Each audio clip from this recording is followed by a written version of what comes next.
Hello, America, and to our friends around the world, greetings, and welcome back to Chapter 2 The Leg Cleanser. Leg cleansing is one pacification behavior that often goes unnoticed because it frequently occurs under a desk or table.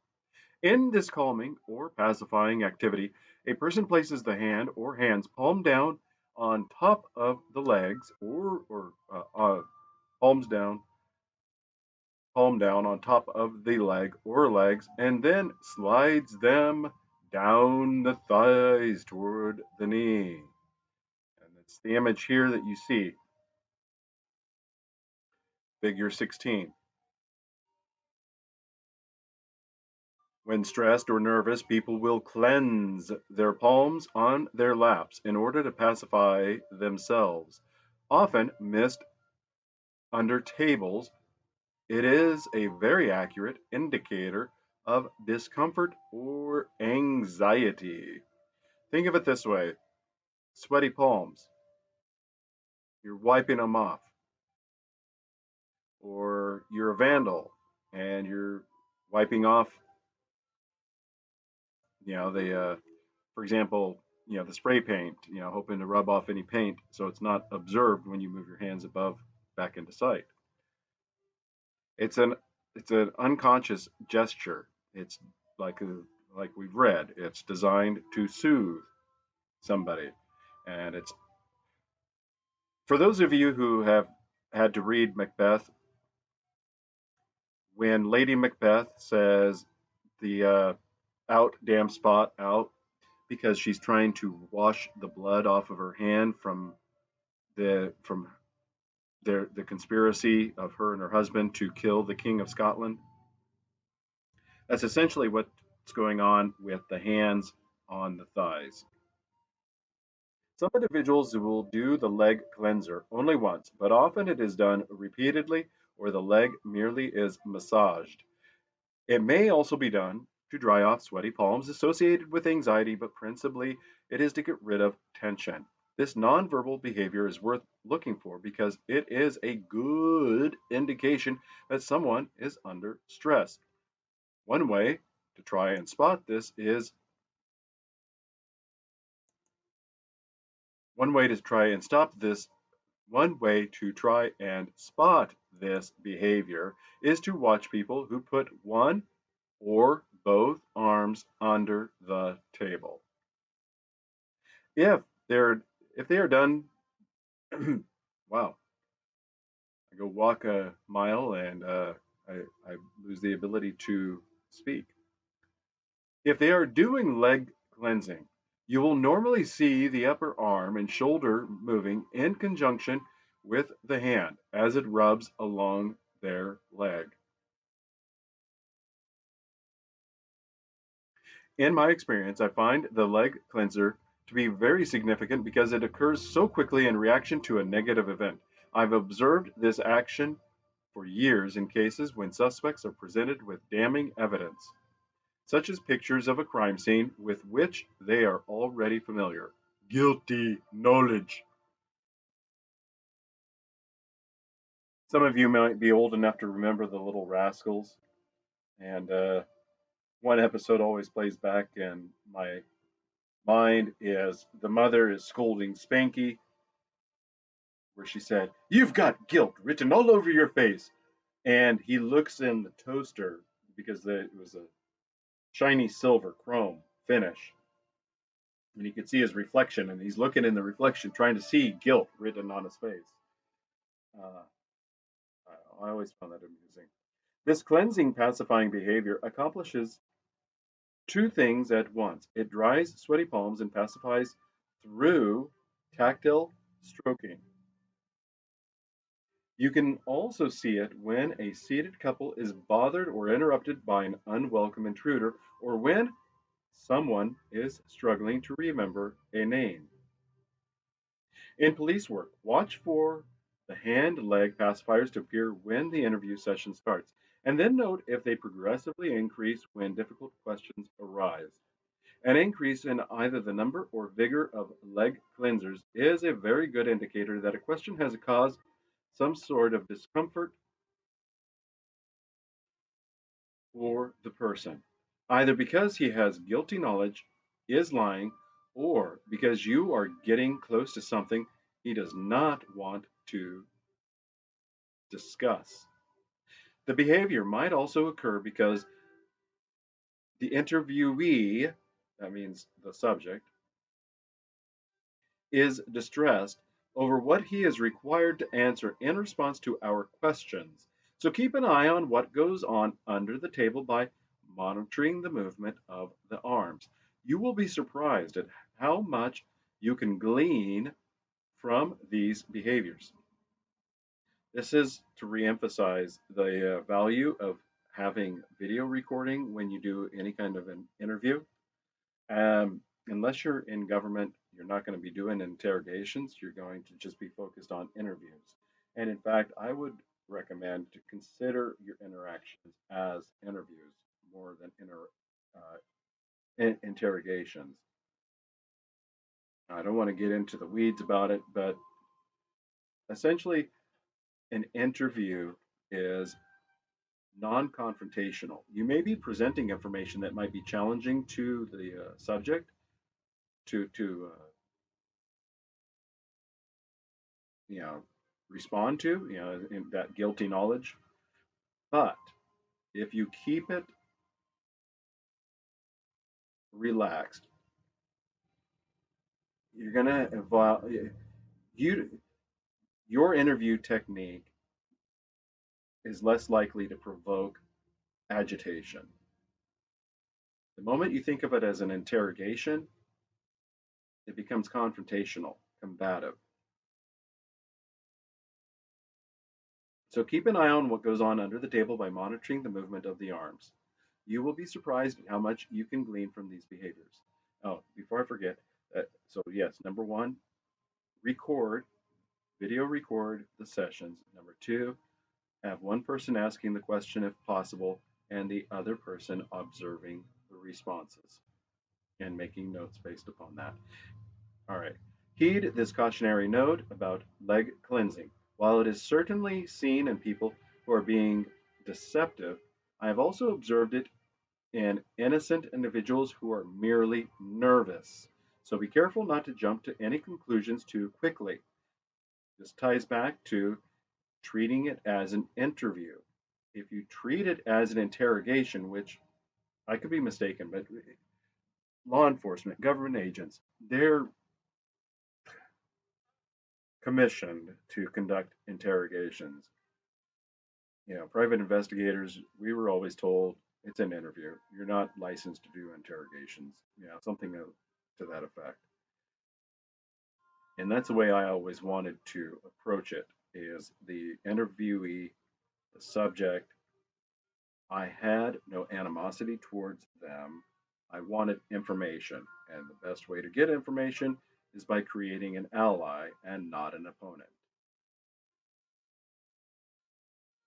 And that's also to emphasize you want to establish a baseline because if you do have any kind of issue where they are put on the defense or they're anxious, they're nervous,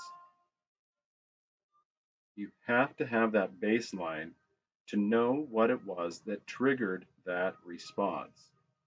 Because as you've has been demonstrated with the behavioral table of elements, it takes a combination of elements being added together to get the deception rating scale number. There's no one-off tell that's going to signal something. It's a compilation. All right, so he references Frank et al.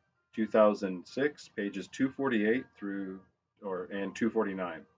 The best way to interpret a leg cleanser is to recognize that it reflects the brain's need to pacify and therefore the reasons for the individual's behavior should be investigated further.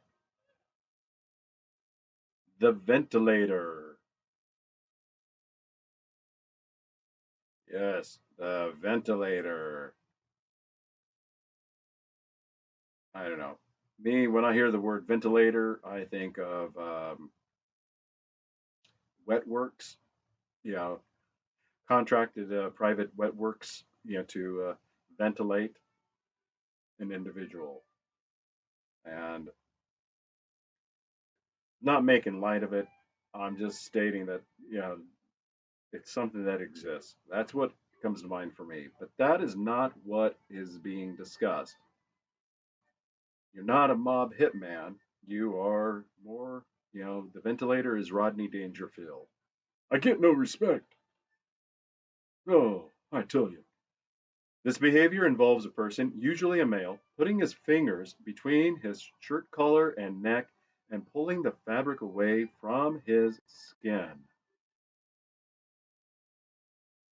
This ventilating action is often a reaction to stress and is a good indicator that the person is unhappy with something he is thinking about or experiencing in his environment. A woman may perform this nonverbal activity more subtly by merely ventilating the front of her blouse or by tossing the back of her hair up in the air to ventilate her neck. All right, going back to Rodney Dangerfield. If you're not old enough to remember, look him up. He's a stand up comic that was very skilled at what's called self deprecating humor. He would talk about frustrations in life and how he got no respect. He's an amusing character. One of his funny movies was Back to School with a younger Robert Downey Jr. and the late, great Sam Kinison.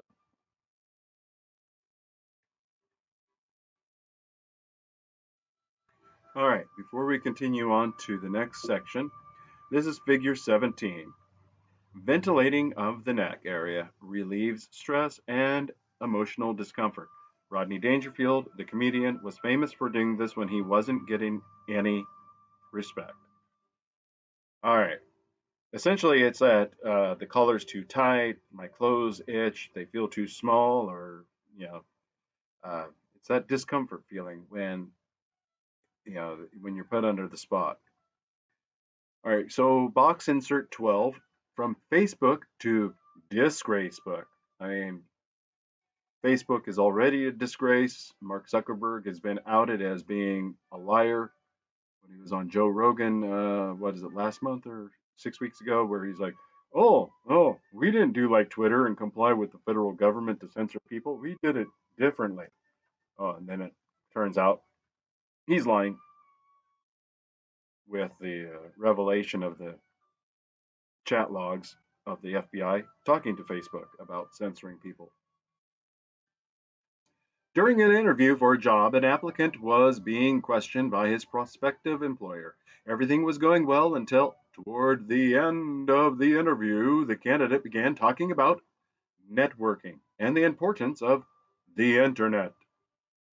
The employer complimented him on this comment and made an offhand remark about how most college graduates use the internet to network in a destructive way, using sites like Facebook to post messages and pictures that would prove to be an embarrassment later in the person's life. Um, I don't remember the time that this was written, but we're seeing the proliferation of another Facebook offshoot. Well, they bought Instagram, but it's a subsidiary, and there's a lot of issues arising with women posting, inappropriate pictures and then being called out for it. And then there's the other pay for play type site that allows women to do amateur adult activities for, I guess, a subscription fee or something. I don't know. And yeah, all this stuff comes back to bite you in the butt. So keep that in mind when you are posting pictures of yourself, of others, tagging others, or whatever it's called nowadays. And recognize that something that you said today, for example, Ashley St. Clair is burning her bridges, trying to shame Elon Musk, and losing money in the result. And she's trying to evoke sympathy from a non-sympathetic crowd. I was happy I was one of the people that called her out over a year ago for her bad behavior. She's a fraud then, she's a fraud now. All right, so using sites like Facebook to post messages, pictures that would prove to be an embarrassment later in the person's life. At that point, the employer noticed the candidate did a vigorous leg cleansing with his right hand, wiping it along his thigh several times. The employer said nothing at the time, thanked the young man for the interview, and walked him out of the office. He then returned to his computer, his suspicion aroused by the candidate's pacifying behavior, and checked to see if the young man's profile was on Facebook. Sure enough, it was, and it was not flattering. All right, that concludes that section. Now we go into the self-administered body hug. This has been covered in the behavior table of elements series of videos, the single arm wrap, and the self hug. When facing stressful circumstances, some individuals will pacify by crossing their arms and rubbing their hands against their shoulders, as if experiencing a chill. Watching a person employ this pacifying behavior is reminiscent of the way a mother hugs a young child. It is a protective and calming action we adopt to pacify ourselves when we want to feel safe. However, if you see a person with his arms crossed in front, leaning forward, and giving you a defiant look, this is not a pacifying behavior. All right, now we're getting to the conclusion of the chapter using pacifiers to read people more effectively. I'm going to read these off. These are numbered notes. In order to gain knowledge about a person through nonverbal pacifiers, there are a few guidelines you need to follow. All right, this is point number one. Recognize pacifying behaviors when they occur. I have provided you with all of the major pacifiers. As you make a concerted effort to spot these body signals, they will become increasingly easy to recognize in interactions with other people. Number two, establish a pacifying baseline for an individual. That way you can note any increase and or intensity in that person's pacifying behaviors and react accordingly. Number three, when you see a person make a pacifying gesture, stop and ask yourself, what caused him to do that? You know the individual feels uneasy about something. Your job as a collector of nonverbal intelligence is to find out what that something is. Number four, understand that pacifying behaviors almost always are used to calm a person after a stressful event occurs. Thus, as a general principle, you can assume that if an individual is engaged in pacifying behavior, some stressful event or stimulus has preceded it and caused it to happen. Number five, the ability to link a pacifying behavior with the specific stressor that caused it can help you better understand the person with whom you are interacting. Number six, in certain circumstances, you can actually say or do something to see if it stresses an individual as reflected in an increase in pacifying behaviors to better understand his thoughts and intentions. I'm going to repeat that. In certain circumstances, you can actually say or do something to see if it stresses an individual to better understand his thoughts and interactions, as reflected in an increase in pacifying behaviors. I repeated it because we've covered this earlier.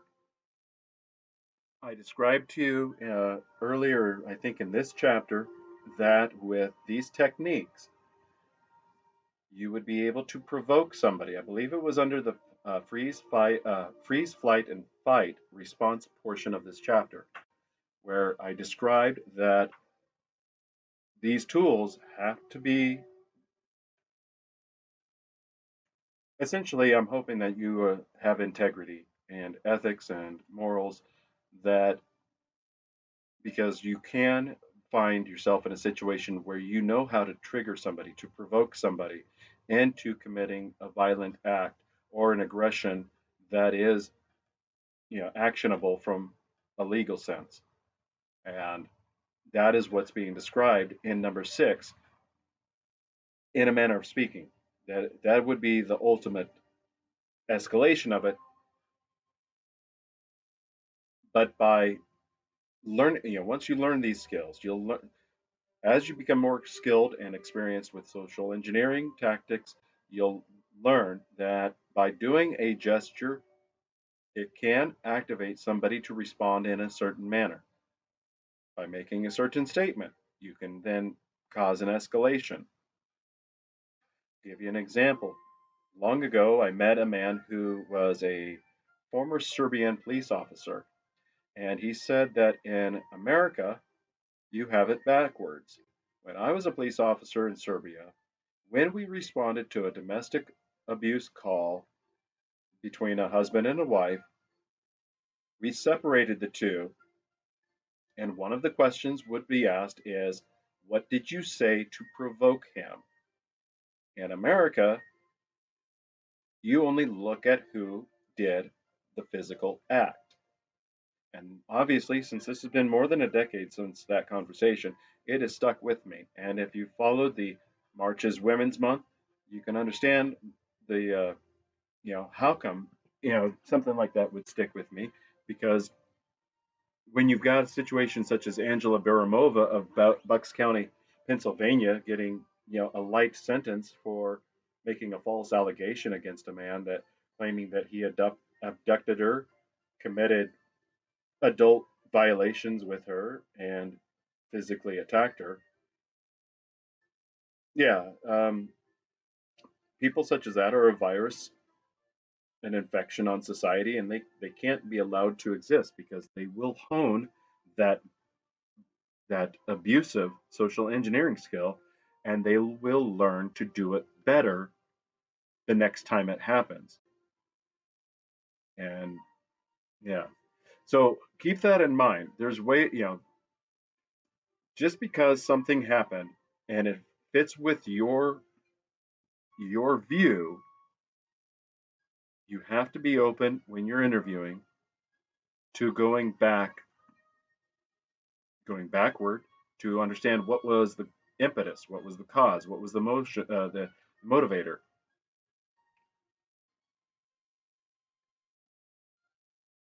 That's the value and the significance of establishing baseline. But in a combative or confrontational situation, did somebody use an inappropriate gesture?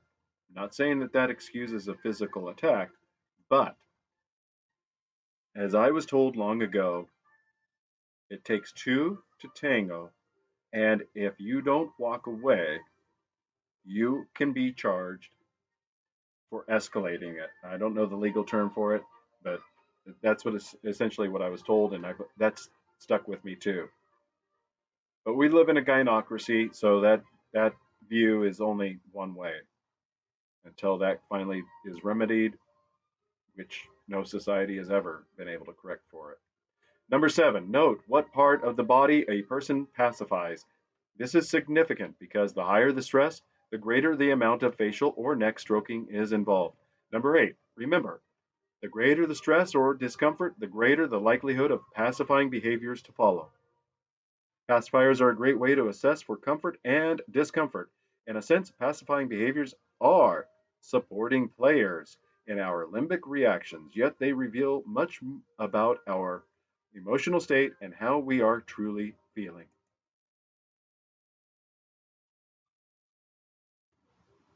A final note on our limbic legacy. You now are in possession of information that is unknown to most people. You are aware that we have a very robust survival mechanism: freeze, flight, or fight, and possess a pacifying system to deal with stress. We are fortunate to have these mechanisms not only for our own survival and success, but also to use in assessing the sentiments and thoughts of others. In this chapter, we also learned that, with the exception of certain reflexes, all behavior is governed by the brain. We have examined two of the three major brains within our cranial vault: the thinking neocortex brain and the more automatic limbic brain, and how they differ in terms of their roles. Both brains perform important functions. However, for our purposes, the limbic system is more important because it is the most honest brain, responsible for producing the most significant nonverbal signals for determining true thoughts and feelings. Rady, 2001, pages 147 through 242. Now that you are familiar with the basics of how the brain reacts to the world, you might be wondering if detecting and decoding nonverbal behaviors is all that easy to do. This is a frequently asked question. The answer is yes and no. Once you've read this book, some nonverbal body cues will stand out. They literally scream for attention. On the other hand, there are many aspects of body language that are more subtle and therefore more difficult to spot. We will focus on both the more obvious and the more subtle behaviors that the limbic brain elicits from the body. In time and with practice, decoding them will become natural, like looking both ways before you cross a busy street. This brings us to our legs and feet, which propel us across the intersection and provide the focal point of our attention in the next chapter.